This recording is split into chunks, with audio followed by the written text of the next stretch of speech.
talking about Chelsea, obviously what's been going on at this club. We are going to be looking at some comments on Reddit because obviously we want to know what other people are thinking. It's right now probably been the worst it's possibly been for Chelsea in over a decade. I mean, I know people keep saying that we need to trust the system. Other people are saying Potter needs to be out.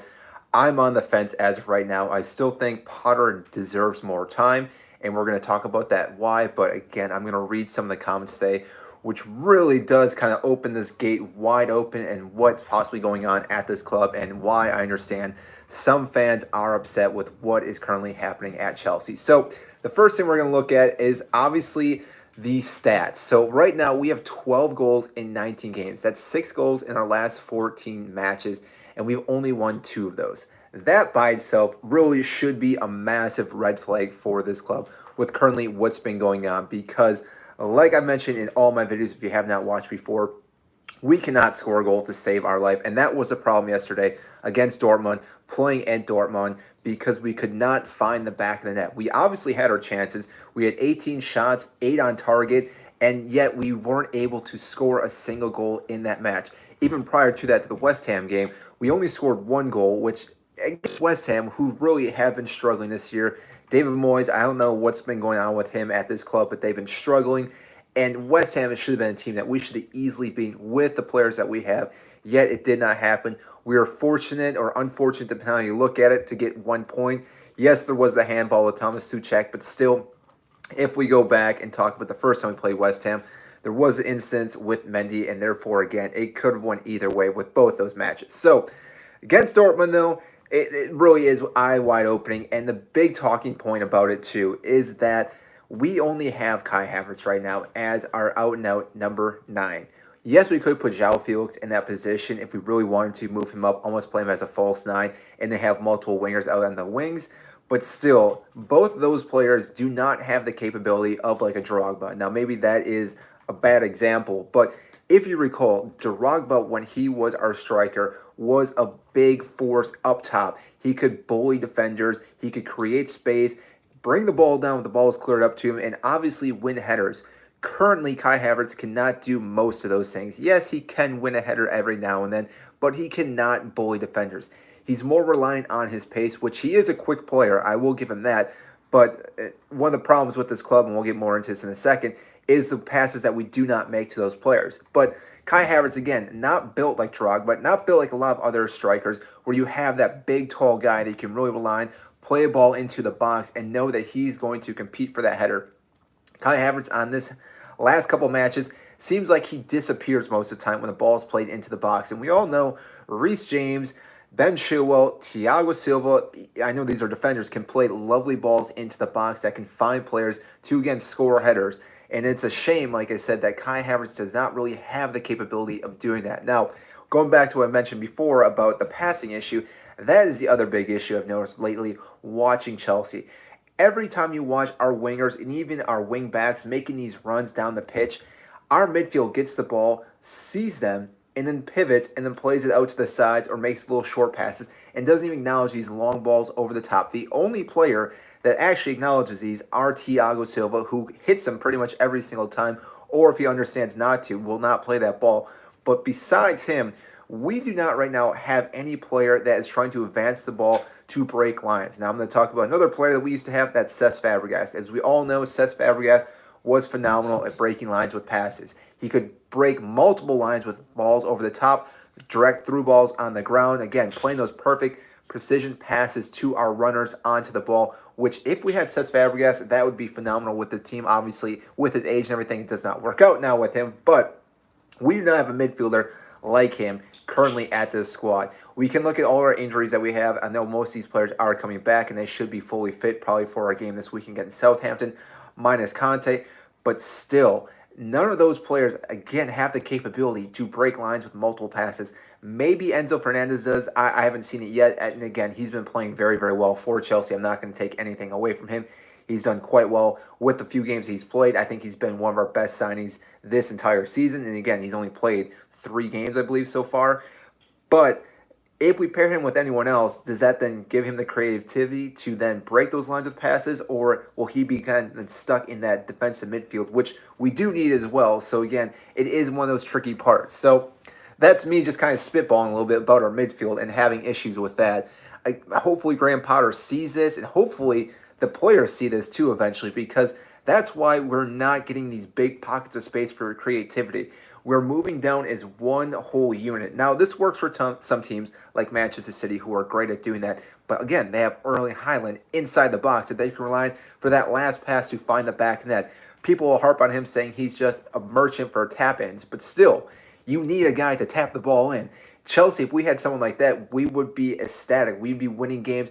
We'd be in a different position, not only in the Premier League, but also in all the other cup games that we've been in as late and we got knocked out in. So that being said, let's look at some of the other stuff, and I'll probably harp on that a little bit again. But one of the big comments I did see in here was looking at our current form. We can expect to pick another 11.4 points over the course of the season and finish on 42.6 points.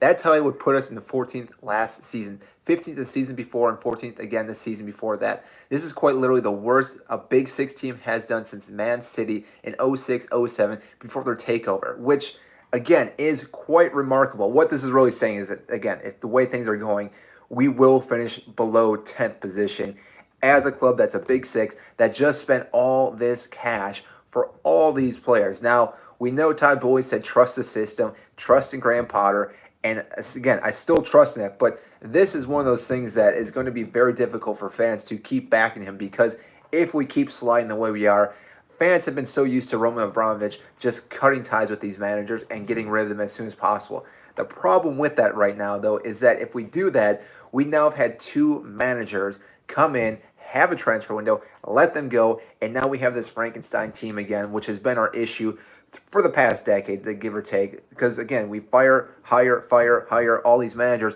who then bring a few different players in, and then we're trying to gel all these players in. Whereas right now, we brought a lot of young players into this club to hopefully get them gelling as soon as possible, so that way this season we do quite well. But obviously, seasons later and later and later in the seasons, or seasons in the future, just again, because with these young players, the more they play together, the more they're going to understand how each player plays, know their runs, know the where to play the ball, how to, again, just do all these little taps back and forth, these 1-2 passes, which will make a big difference. But that's going back to what I was saying before. Right now, that's not happening with any of those passes, which is frustrating to say the least. But again, from this game in Dortmund, I will say there was huge improvements from our last match against West Ham. I thought we, again, looked really, really good going forward. It was just unfortunate we weren't able to find the back of the net. But if we're looking at the positives, is that we are going in the right direction. We definitely are. I mean, people will say we're still losing games and everything, but the fact is we're still getting better each and every game. So eventually, when this starts clicking a little bit better and we start winning games, we're going to build that confidence. And once we have that confidence back, which right now we are lacking, that is a fact to say the least. If we had the confidence to score goals, this would be a whole different story right now. But once we start getting that going, teams are really going to have a hard time breaking us down, because we all know our back line is rock solid. It's our attacking third is where we struggle. And really, with our back line, we pretty much have everyone back now. Badiashiel's been playing well. Obviously, he's not going to be playing in the Champions League. He's not registered. Koulibaly, it's been a toss-up this year, I'll say. He hasn't been the best, what we thought we were signing from Napoli, but still, he's been pretty good, to say the least. Obviously, we have a few other players. Wesley Fofana should be coming back hopefully soon. It looked like he was in training earlier this week, so again, I'm not too sure if we'll see him this week against Southampton, but still, he should be starting sooner or later. On top of that, we have Trevor Chalobah, obviously, Azpilicueta, Reece James, Ben Chilwell, Cucurella. So again, we have all these defensive players that have been doing quite well. Yes, you could argue with Cucurella that it hasn't been working out either for him, with Mudryk on that left wing, but still, what we've seen defensively-wise, we haven't given up that many goals. Yes, there was a few games against Manchester City that we gave them multiple goals, but it's Manchester City. Again, we have to almost put them in a different category right now, for this season at least, because Erling Haaland has been on an absolute tear, and therefore most teams have given up multiple goals to Manchester City. Even yesterday, Arsenal lost to them, and it was one of those things that they just outclassed Arsenal so much, and Manchester City can do that in any single given day. And that's, again, why it's difficult to sometimes even compete against Manchester City. And that's a whole another category we get into. But going back to Chelsea, we play Southampton this weekend, who obviously just let go of their manager. They sacked him, I think, last week or maybe this past Monday. And therefore, again, they do not really have an idea who they're going to bring in. Jesse March is possibly one of the candidates, which we know that didn't work out for him at Leeds.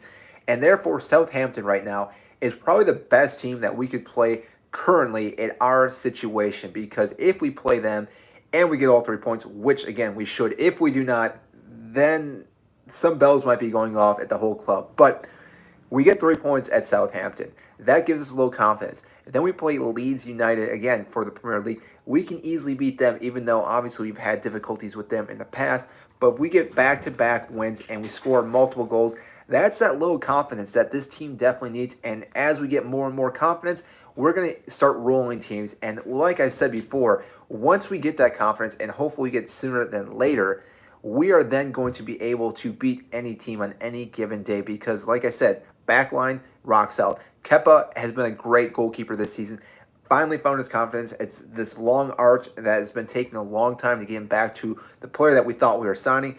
And he's been one of the best goalkeepers, I think, this season. You could argue there's obviously been a few other ones, but from what he's done this season so far, he's done quite well. Few errors, but again, most goalkeepers are prone to an error or two every now and then, and sometimes it's not even his fault. But that being said, we're rock solid there.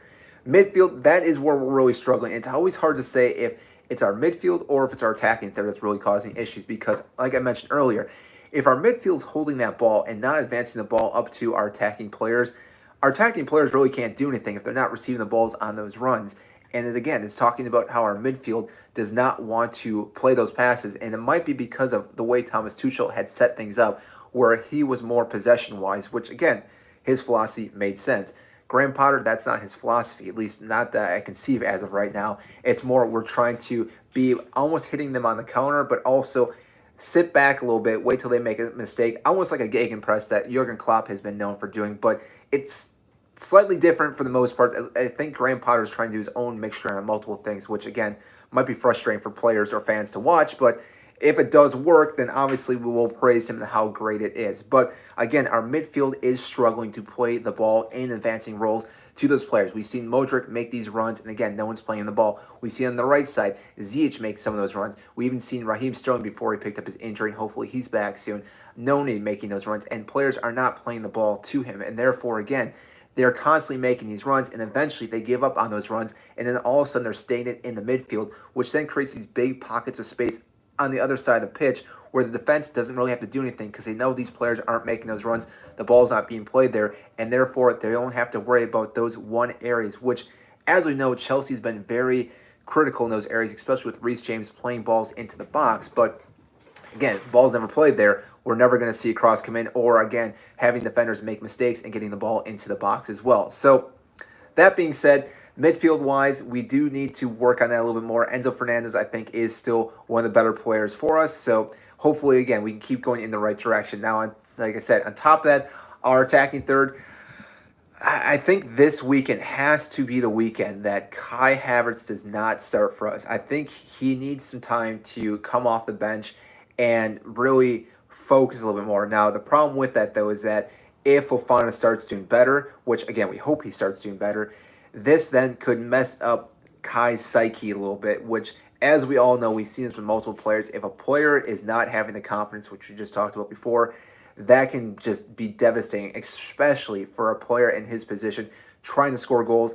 And if that happens, we then have to go and play Dortmund again, obviously at Stamford Bridge, with a player that does not have the confidence to feel confident scoring a goal in front of a goalkeeper, and therefore, again, that could be massive. So it's very difficult right now, and I understand Graham Potter does stick with Kai Havertz as our attacking player for this game because, like I said, it's Southampton. We should be able to score multiple goals against them with how poorly they've been this season, and maybe this would be a perfect time for Kai Havertz to get off that drought that he's been on and finally score some more goals as well. We will see, though, but it does make sense if Fofana were to start this one, give Kai Havertz maybe a little rest as well because he has been playing so many games. So, that being said, I just want to look at a few more comments and see what you guys were thinking about as well on Reddit. Like I said, I'm always curious to see what players and fans are always saying because it's always interesting how after each game, the tides can turn very quickly where people are for Potter or against him. And obviously, with these last couple of matches, people are saying Potter should be out. But like I've said before, if we get rid of Potter, who is going to come in and fix this problem right now? There's not many options. Poach is probably the only manager I can think of right now that would come into Chelsea. And realistically, is he going to help out? Maybe. He could possibly do it because what we've seen at Tottenham when he was first on the scene there, he obviously had a lot of younger players and got them to play quite well. Did reach the Champions League final, fell short to Liverpool, but still, that is high hopes. And if that is the case, then we are now paying another manager, bringing another manager in to try to fix a system that's already been having issues for so many seasons. And if Poach doesn't work out, then we're stuck back at square one where we're talking about why did we even bring this guy in and who are we going to bring in next. And then we have to look at the next transfer window to try and break this out. All these players in high contracts for long seasons. And again, there's just so many variables going into why it makes sense to keep Potter right now, because if we do not keep Potter, this whole building a process system is just completely shattered, and most of the players then are not going to believe in the system, and therefore, again, could just ruin Chelsea indefinitely from not only this season, but seasons to come, because like I said, players are not going to understand what we're trying to even do, what the system is, what the tactics are, and therefore, again, will be a big issue. So that's all I have in this live video. Again, I may do some more lives. I just want to do one today just because I was reading some comments and I thought it'd be a good opportunity to go a little more in depth on what happened in our Borussia Dortmund game versus Chelsea. Obviously, we did not get the results that we were hoping for. Chelsea, I mean, should have won that game. Again, it's frustrating. Emre Can had that amazing clearance off the line from Koulibaly's shot. Had that gone in, it would have been 1-1 with a lot of time left. And I think that would have gave us the momentum to score another goal. But like I said, we just could not find the back of the net. And had that been the case early on, too, with João Felix, that game would have been totally different. A completely different game if we score first because, like I said, we were controlling most of that field. Dortmund, such a quick team, though, hit us on the counterattack for their goal, which I can't even fault Enzo or even anyone because João Felix hit the woodwork, and therefore, again, it's just one of those all of a sudden bing-bing type things that are going the other way, and before we know it, Kepa's getting around it, and the ball's in the back of the net, and we're down 1-0. And again, just frustrating with that part, but I don't really blame anyone on that goal itself. Like I said, it could have went either way because had João Felix scored there, obviously Dortmund doesn't come down and score. We're up 1-0, and again, same thing. Anything can happen from there, but it is what it is. The game ended 1-0 for Dortmund. We obviously have our second leg at Stamford Bridge. I do not think we're down and out in this at all, even though I think a lot of people are saying that. Like I said, we have multiple games before that Dortmund match, and therefore, again, build some confidence up, get our players playing better, get them gelling, have all our players fully fit, fully healthy. Once that is the case, again, I think Chelsea is one of the best teams in the league. They're not number one, and I would say arguably not number 2 or 3, but they are, I would say, at least in the top 6. I think right now, just with how things have been going for Chelsea, it does not show that. And obviously, it makes sense that they're not in that position because we've lost some games that we should have won. But like I said, if we get the confidence after this game against Southampton, against Leeds, keep growing, getting better and better, we will start growing or climbing the table. And I still... Top 4 does seem almost unrealistic now. I know a couple weeks ago I was saying that, and I was assuming that we were going to win multiple games because I had a feeling other teams above us were going to drop points, which did happen. Multiple teams have dropped multiple points, yet for some reason, every time the teams above us drop points, we seem to drop points, and therefore, again, we can't keep climbing the table itself. But beating Leeds or beating Southampton first obviously will keep us going up in the right direction. I can't really see Fulham keeping up with what they've been doing. Brentford obviously have been on a tear right now, but at some point it's got to cool down for them as well. And when that happens, like I said, we're going to keep moving up. And I want to say 5th is still reasonable. 4th, sliver of hope for that position, but we will see. So that's all I have today in this live video. I know we went for about 20 minutes today, so if you did enjoy this video or this type of content, comment down below because I do want to know what you guys think. If you guys have any questions, I know some people are hopping in. I think I can see if you guys put any questions here for the chat. But like I said, I was just talking about how Chelsea should have done better against Dortmund. We had our chances. It's one of those things that just did not work out. Had João Felix scored a goal, it would have been a whole different game, but it just did not happen, did not go our way. But Like I said, going back to the second leg at Stamford Bridge, I think Chelsea have a good opportunity to still beat Dortmund. I think we can score multiple goals against them. Like I said, we were having those chances. Had the one with Koulibaly going across the line, if Emre Can had saved it or cleared it off the line, we were 1-1, and therefore anything can happen from there. But the way things went, it just did not work our way. So it is what it is. But yeah, like I said, that's all we're going to talk about today in this live. So again, if you did enjoy this feed, hit the comment, likes, anything that lets me know you guys enjoy this type of content, because I can do more of these typically after matches. Again, it's one of these new things I'm just trying out. Otherwise, I'll go back to the other content, just talking about the games after, and then we'll just upload the video. So that is it, and I will see you in our next video.